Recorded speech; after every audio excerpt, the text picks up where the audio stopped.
ছোট থেকেই জলপরীর বিষয়ে তো আমরা সবাই শুনে আসছি। অনেক মুভিজ আর কার্টুনেও জলপরীকে আমরা দেখতে পেয়েছি, কিন্তু প্রশ্ন হলো জলপরী কি আসলে এই পৃথিবীতে বাস করে, না এটা শুধুমাত্র একটা কাল্পনিক জীব? জলপরীর কাহিনী আজ নয়, বরং অনেক দশক ধরে এই কাহিনী চলে আসছে। জলপরী বা মৎস্যকন্যা, যা বলতে আমরা বোঝাই তা হলো সুন্দর একটি মেয়ে যার অর্ধেক শরীর মহিলার মতো আর বাকিটা মাছের মতো, যার মধুর কণ্ঠে যে কোনো মানুষ মুগ্ধ হয়ে যায়। জলপরীর এই কাহিনী প্রথমবার নাবিকদের কাছে শোনা গিয়েছিল।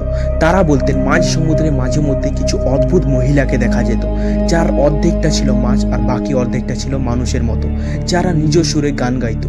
আর যারা যারা ওই গানটা শুনতে পেতেন তারা জলপরীর বশে চলে আসতো আর স্ব ইচ্ছায় সমুদ্রে ঝাঁপ দিত। তারপর জলপরীরা তাদের ডুবিয়ে মেরে ফেলতো, নইলে নিয়ে যেত জলের পাতাল গভীরে। আর বাকি যারা বেঁচে থাকতো, হয় তাদের কথায় কেউ বিশ্বাস করতো না, নাহলে নিজেদের সাথীর হত্যাকারী তাদেরকেই শাস্তি দেওয়া হয়। বিগত কিছু বছরে অনেকবারই জলপরীর ভিডিও বা ছবি ইন্টারনেটে ভাইরাল হয়েছে, আর প্রতিবারই তা মিথ্যে কিংবা ফেক বলে ধামাচাপা পড়ে গেছে।